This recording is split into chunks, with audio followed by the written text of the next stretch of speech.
안녕하세요 여러분. 6학년 사회 12번째 시간입니다. 자, 오늘은 세계 여러 대륙과 대양에 대해서 한번 살펴보도록 하겠습니다. 오늘 세계 여러 대륙과 대양에 대해서 한번 살펴볼 텐데요. 대륙과 대양이라는 말 많이 들어봤죠, 그죠? 아시아 대륙이라든지 북아메리카 대륙이라든지 여러분들이 대륙과 대양에 대해서는 이미 살아오면서 많이 들어봤겠지만 오늘은 거기에 대해서 한번 정리하는 시간이라고 생각해보면 될 것 같아요. 자, 핵심 단어입니다. 대륙, 대양. 당연히 중요하겠죠. 오늘의 학습 목표 자체가 대륙과 대양에 대해서 알아보는 거기 때문에 대륙, 대양. 이거 굉장히 중요하다. 넘어갔네요. 대륙과 대양. 굉장히 중요하다. 이거 한번 알아봐 주셨으면 좋겠습니다. 그리고 그 뇌 밑에 보면 핵심 단어라고 적혀 있는 것들이 있는데요. 요거는 대륙과 대양들의 이름이에요. 요거 하면서 자연스럽게 알게 될 테고, 또 생각외로 또 많은 친구들이 여기에 대해서 이미 아는 친구들도 좀 있을 거라고 봐요. 혹시 잘 모른다고 하면 지금부터 알아가면 되고요. 그죠? 자, 그럼 가장 중요한 것보다 대륙과 대양이다. 요거는 꼭 기억해 줬으면 좋겠습니다. 자, 넘어가 볼게요. 지난 시간 한번 정리 한번 해보겠습니다. 지난 시간에는 세계 지도와 지구본, 그리고 디지털 영상 지도에 대해서 한번 배워봤죠. 그죠?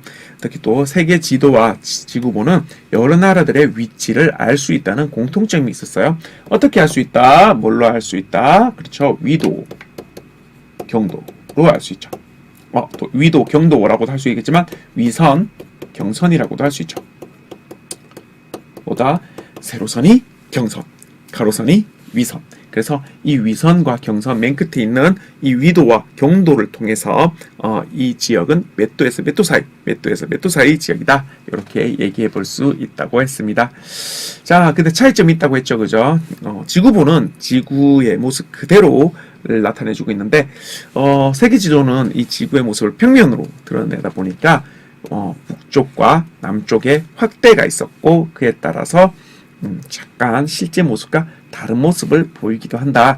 이렇게 배웠었습니다. 자, 그 다음에 디지털 영상 지도의 모습도 있었죠. 그죠? 디지털 영상 지도는 여러 가지 다양한 기능들이 있다고 했어요. 세계 지도와 다른 위치를 검색해 볼 수 있고, 경로도 알아볼 수 있고, 내 위치도 검색해 볼 수 있고, 또 지도를 확대, 축소도 가능하고, 또 지도를 위성사진으로 살펴볼 수도 있는 등 다양한 우리 또 좋은 이점들이 있었어요. 그죠?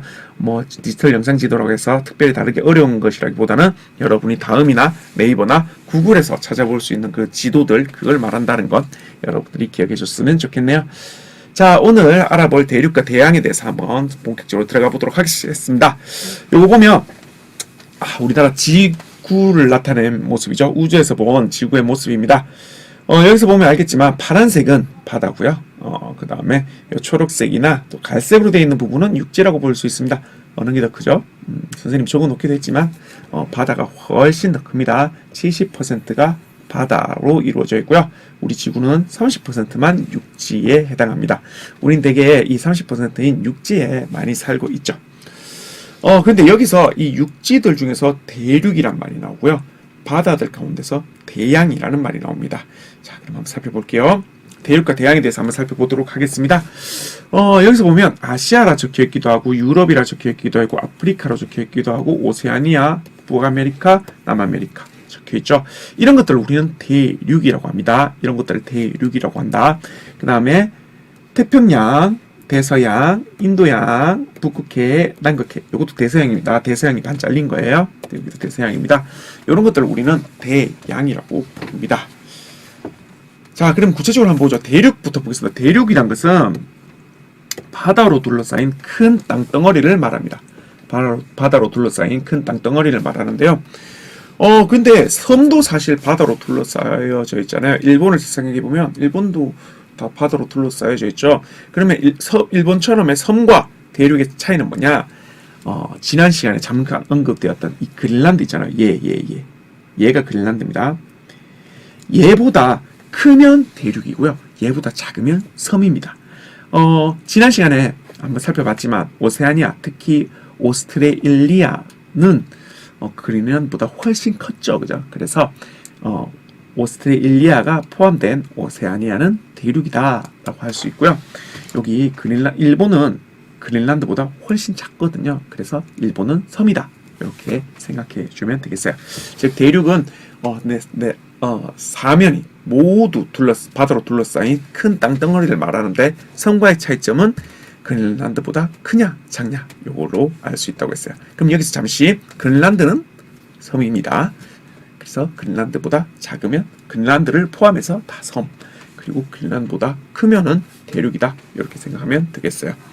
그러면 섬 중에서 가장 큰 섬은 그렇죠, 그린란드가 되겠죠, 그죠? 자, 그러면 이 그린란드보다 큰 대륙들은 어떤 것이 있느냐? 아시아, 아프리카, 유럽, 오세아니아, 북아메리카, 남아메리카 등이 있습니다. 요 대륙들 이름도 지금 좀 기억해주면 좋겠습니다. 자, 우선 아시아부터 한번 볼까요? 아시아는 여기 요 지도에 보이는 것처럼 요것이 바로 아시아인데요. 여기 우리나라 포함되어 있네요. 여기 우리나라 보이죠? 그리고 일본도 보이고, 중국도 보이고, 뭐, 또 인도도 보이고, 또 필리핀도 보이고, 많은 나라들이 보이는데요. 이 아시아는, 대륙들 중에서도 가장 큽니다. 가장 커요. 그래서 북반구와 남반구에 걸쳐서 크게 형성되어 있고요. 한국, 일본, 중국, 베트남, 이란, 인도 등의 나라들이 많이 퍼져 있습니다. 여기 이란 있고, 여기 사우디아라비아도 있고, 터키도 있고, 여기 많은 나라들이 이렇게 아시아에 포진되어 있다. 자, 아프리카는 두 번째로 큰 대륙입니다. 전 세계 대륙들 중에서 두 번째로 큰 대륙인데요. 좀 가로 세로로 좀 길쭉하죠, 그죠? 얘도 역시 적도를 걸치고 있습니다. 이 역시도 걸치고 있다 보면 되고요. 그 다음에 이집트나 케냐, 소말리아, 콩고, 남아프리카 공화국과 같은 나라들이 여기에 포함되어 있다라고 생각하면 되겠습니다. 다음 유럽을 볼게요. 유럽은 사실 대륙들 중에서 좀 작은 편에 속해요. 굉장히 좀 작은데요. 나라들이 엄청 많습니다. 그래서 또 우리가 좀 익숙한 나라들이 굉장히 많아요. 우리 여러분들 한번 나라들을 읊어보라고 한다면 상당수가 아시아 쪽 나라긴 한데요. 또 그만큼 또 많은 나라들이 또 유럽 나라들이 굉장히 많습니다. 예를 들어서 영국이라든지 뭐 프랑스라든지 이탈리아라든지 그리스라든지 혹은 뭐 독일이라든지 스페인이라든지 핀란드, 노르웨이 이런 많은 나라들이 사실 유럽에 속해 있죠, 그죠? 우리가 많이 익숙히 안다는 것은 그 나라가 좀 선진국일 가능성이 굉장히 좀 많죠. 그래서 이런 선진국들이나 우리가 익숙한 나라들이 많이 모여 있고 또 대륙 크기 자체는 좀 작지만 많은 나라들이 몰려 있는 지역, 이것이 바로 유럽이 되겠습니다. 유럽. 근데 여기서 가끔 학생들이 많이 질문을 해요. 그럼 러시아는 유럽이에요, 아시아예요? 왜냐하면 여기도 분명히 러시아가 있어요. 여기도 러시아죠. 근데 러시아는 요 끝까지 있잖아요. 요 끝까지 쫙 퍼져 있잖아요. 그래서 여기는 분명히 아시아란 말이죠. 왜냐하면 러시아에 있는 여기 우랄 산맥이라는 게 있어요. 우랄 산맥. 이 우랄 산맥, 선생님 좀 입이 꼬이네요. 우랄 산맥을 기준으로 서쪽이 유럽이고요. 동쪽이 아시아거든요. 그러면 러시아는 유럽이에요, 아시아예요? 물으면 명확한 답은 러시아는 유럽에도 아시아에도 걸쳐 있는 나라입니다 라고 얘기하는 게 맞습니다. 사실 유럽이나 아시아라는 말은 이게 나라의 문화 이런 것을 뜻하는 것이 아니라 그 땅덩어리 이름이거든요. 그래서 여기에 나라와 뭐 딱딱 맞아야 된다, 1대1로 맞아야 된다, 이런 건 절대 아닙니다. 그래서 이 나라는 뭐 유럽에 속해야 되거나 아시아에 속해야 되거나 둘 중에 하나에만 속해야 된다, 이런 것은 절대 아니라는 것. 왜냐하면 유럽이든 아시아든 땅덩어리 이름이지 그것이 나라 이름과 1대1로 매치돼야 되는 것은 아니다. 그래서 러시아는 유럽과 아시아에 걸쳐져 있는 나라다라고 생각하는 것이 편하고 그것이 맞다고 생각됩니다. 자, 그럼 넘어가 볼게요. 이번에는 북아메리카입니다. 북아메리카는 사실 조금 나라들이 유럽이나 아시아나 뭐 이런 나라들보다는 좀 적은 편이죠, 그죠? 미국과 캐나다가 대표적으로 있고요. 여기 요 북쪽에 캐나다, 여기와 여기에 미국, 그리고 요쪽 남쪽에 멕시코, 그리고 여기에 좀 많은 나라들이 있는데요. 또 특히 또 유명한 나라는 쿠바라는 나라도 있죠. 요거는 대개 적도 위에 있습니다. 즉 북반구에 속해져 있고요. 그리고 또 위에는 북극해라는 바다가 있습니다. 미국, 캐나다, 멕시코, 쿠바가 속해져 있는 이 대륙을 바로 우리는 북아메리카라고 부릅니다. 미안해요. 남아메리카인데 선생님이 여기 실수가 있었네요. 남아메리카도 있습니다. 남아메리카는 북아메리카 아래에 있는 대륙입니다. 북아메리카 아래에 있는 대륙. 이 대륙은 대부분 남반구에 속해져 있습니다. 남반구와 북반구의 차이는 뭐라고 했죠? 적도 아래라고 보면 됩니다. 물론 적도를 걸치고 있는 부분도 분명히 있어요. 적도를 걸치고 있는 부분도 분명히 있는데 대부분은 적도의 남쪽에 있습니다.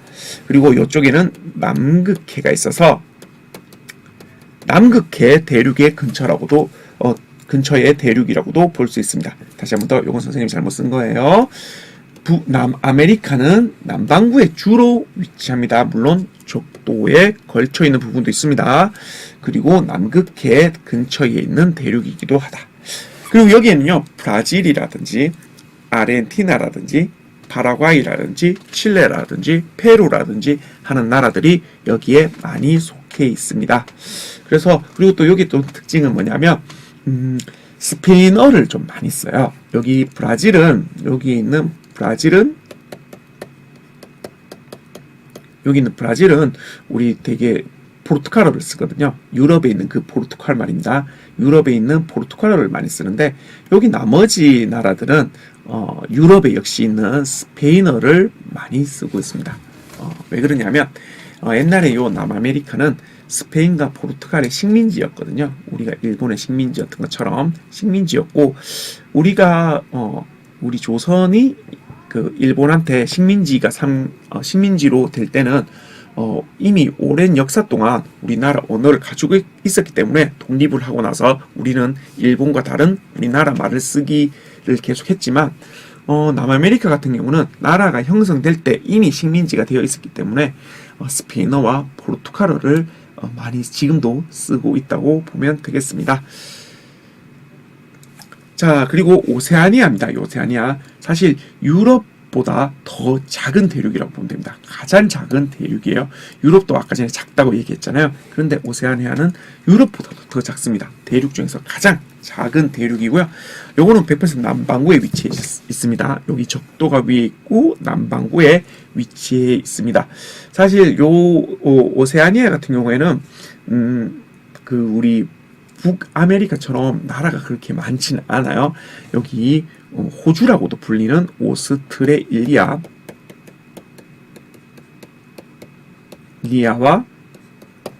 그 다음에 여기 뉴질랜드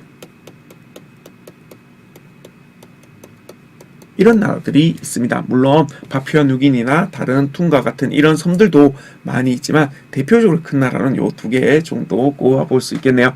이 나라는 또 요 오스트레일리아와 뉴질랜드는 또 유난히 또 영어를 씁니다.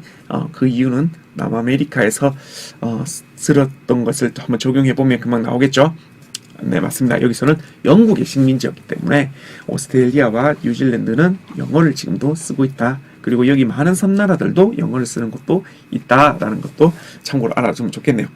자, 이렇게 해서 우리 대륙을 한번 전체적으로 훑어봤어요. 어떤 것이 있었죠?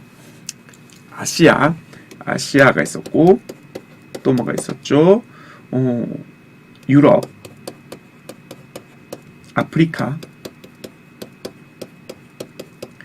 북아메리카, 남아메리카, 오세아니아까지 이렇게 있는데요. 여러분들이 가장 익숙한 대륙은 무엇인가요? 아무래도 아시아, 이런 거, 유럽, 이런 쪽이 조금 더 익숙하겠죠. 하지만 우리가 익숙하지 않다고 해서 그 나라에 대해서도 모르는 건 조금 곤란하죠, 그죠? 그래서 북아메리카나 남아메리카, 또 오세아니아라는 대륙도 있다는 거 여러분이 좀 기억해 줬으면 좋겠습니다. 자, 이번에는 대양에 대해서 한번 살펴보도록 하겠습니다. 대양은요. 대양은 양이라고도 부르기도 하고요. 해라고 부르기도 합니다. 근데 요 차이가 있어요. 좀 이따 얘기해 드릴게요. 우선 대륙으로 둘러싸인 큰 바다입니다. 아까는 대륙은 또 바다로 둘러싸여져 있다고 했잖아요. 서로가 둘러싸여 있는 거예요. 그죠? 양과 해가 있다고 했잖아요. 양은 해보다 좀 큰 바다를 말합니다. 그래서 대양이라고 전체를 통칭하긴 하지만 실제로는 조금 내려가다 보면 양이라고 붙은 것과 해라고 붙은 것이 나뉜다. 그리고 양이 좀 더 큰 바다를 말한다 라고 알고 있으면 되겠습니다. 태평양, 대서양, 인도양, 양이 붙죠. 큰 바다. 북극해, 남극해, 해가 붙죠. 조금 양보다는 작은 바다라고 생각하면 되겠네요. 자, 우선 태평양 볼게요. 태평양 가장 큰 바다입니다. 정말 크죠, 그죠? 지구본을 제가 선생님이 이렇게 표시해 봤는데, 지구본의 한 면을 차지할 정도로 엄청 큰 바다라고 보면 되겠습니다. 여기 보면요, 이쪽이 우리나라 보이나요? 작게 보이죠, 그죠? 여기는 아시아 대륙이죠. 아시아. 이쪽 미국하고 캐나다 보이죠? 이쪽 무슨 대륙? 북아메리카 되고요. 여기 오세아니아 등으로, 여기는 사실 또 뭐 있냐면 남아메리카가 있습니다. 남아메리카.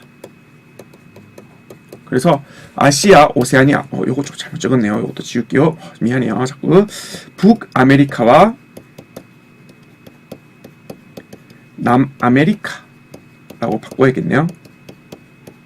다시 한 번 더. 태평양은 아시아, 오세아니아, 북아메리카, 남아메리카로 둘러싸여 있다. 이렇게 생각하면 되겠습니다. 아프리카니요. 미안해요. 북아메리카와 남아메리카, 아시아와 오세아니아로 둘러싸여 있다라고 생각하면 되겠습니다. 자, 그럼 볼게요. 대서양 한번 보겠습니다. 대서양. 이번에는 이 바다는 대서양입니다. 태평양과 달리 대서양인데요. 요거는 보면 여기에 무슨 대륙이죠? 유럽. 여기는 아프리카. 여기는 남아메리카. 여기는 북아메리카.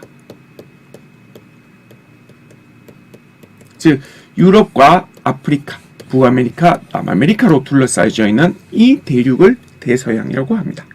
선생님 여기 보면 아프리카, 유럽, 그 다음에 북남, 북아메리카, 남아메리카 대륙에 둘러싸여 있다. 이렇게 볼 수 있겠네요.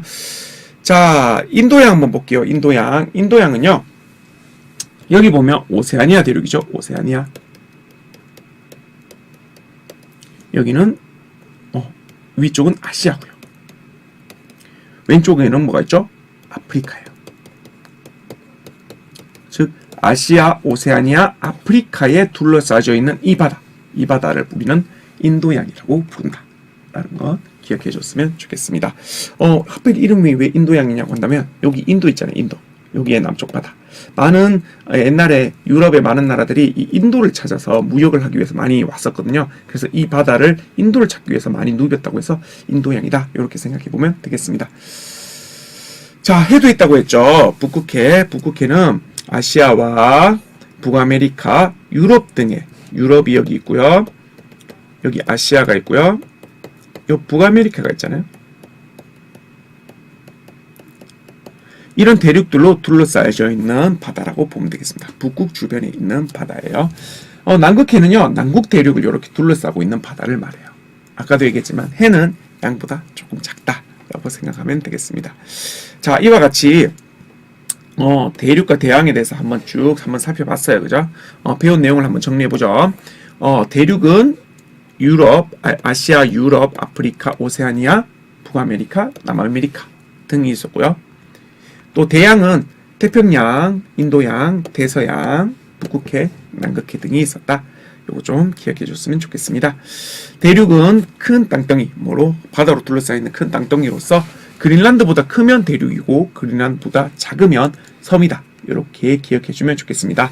어떤 대륙들이 있느냐 한 번 더 언급하지만 아시아, 아프리카, 유럽, 오세아니아, 북아메리카, 남아메리카 이렇게 있다.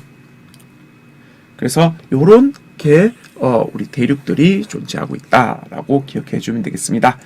가장 큰 아시아, 가장 작은 오세아니아, 그리고 크기에 비해서 많은 나라들이 들어가 있는 유럽, 그리고 길쭉하면서도 적도를 품고 있는 우리 아프리카, 그리고 적도 아래쪽 남반구에 주로 위치한 남아메리카, 북반구에 주로 위치한 북아메리카까지 이런 6개의 대륙들 여러분들 머릿속에 좀 기억해 줬으면 좋겠네요.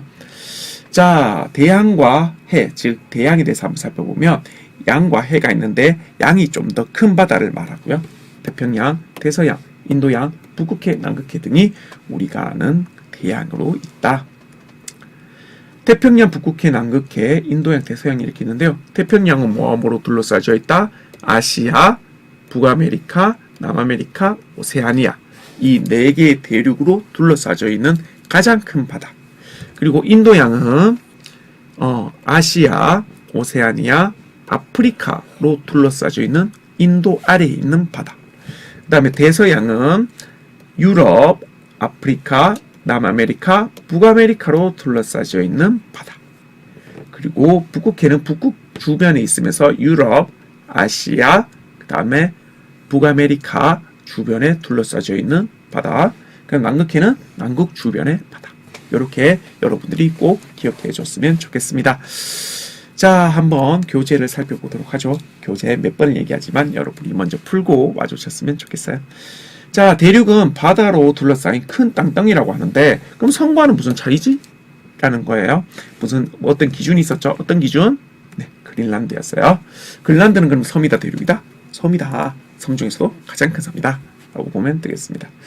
자, 여기 보면 대륙들이 이래 있는데 대륙들 이름을 적는 거예요. 대륙들 이름을 적는 건데 두 개가 비워져 있죠. 요 이름을 적는 건데 어렵지 않을 거예요. 선생님이 일부러 여러분들에게 조금 덜 익숙한 대륙의 이름을 적을 수 있도록 해봤어요. 요거 특히 선생님도 사실 가끔 헷갈리는 길을 하는 건데 얘의 나라 이름과 전체의 대륙 이름이 가끔 헷갈려요. 가끔 헷갈린데 요거 구별 확실히 해줘야 돼요. 자, 넘어가 보면 네, 정답은 요건 오세아니아죠. 오세아니아는 뉴질랜드도 있고 파푸아뉴기니도 있고 뭐 수많은 섬들이 있습니다. 물론 오스트레일리아가 가장 크죠. 그래서 오스트레일리아와 오세아니아 요거 자꾸 헷갈리는데 오세아니아는 대륙 이름이고 오스트레일리아는 그 속에 있는 이 나라 이름이다 라고 생각해주면 되겠습니다. 자, 그리고 요거는 미국과 캐나다가 그리고 멕시코 등이 있는 북아메리카다 라고 보면 되겠고요. 3번 문제입니다. 요거는 바다의 이름을 적는 거죠. 세 개를 선생님이 비워뒀는데요. 이 바다는 가장 큰 바다이자 아시아, 북아메리카, 남아메리카, 오세아니아에 둘러싸여 있는 바다고요. 이 바다는 남극을 둘러싼 바다고요. 그 다음에 이 바다는 유럽, 아프리카, 북아메리카, 남아메리카에 둘러싸인 바다입니다. 각각의 바다 이름 한번 여러분이 적어보도록 하시죠. 물론 이미 적어봤겠죠. 한번 보도록 하겠습니다. 얘는 태평양, 가장 큰 바다 태평양. 그리고 얘는 남극을 둘러싼 남극해. 얘는 유럽과 북아메리카, 남아메리카, 아프리카로 둘러싸여져 있는 대서양. 요렇게 5개의 큰 바다가 있다는 점도 여러분들이 꼭 기억해 줬으면 좋겠습니다. 자, 오늘 이렇게 대륙과 대양에 대해서 한번 살펴봤습니다. 대륙에서는 아시아, 아프리카, 유럽, 오세아니아, 북아메리카, 남아메리카 등이 있고요. 대양으로는 태평양, 대서양, 인도양, 북극해, 남극해 등이 있었습니다. 여러분들이 대륙과 대양 이름만이라도 좀 오늘 수업을 통해서 꼭 기억하고 있다면, 또 여러분들이 헷갈렸던 부분을 꼭 해소하고 할 수 있다면 오늘 수업은 완성되었다고 생각합니다. 자, 이렇게까지 12번째 수업 대륙과 대양에 대해서 한번 살펴봤습니다. 다음 수업에도 역시 더 알찬 수업으로 여러분들 맞이하도록 하겠습니다. 감사합니다.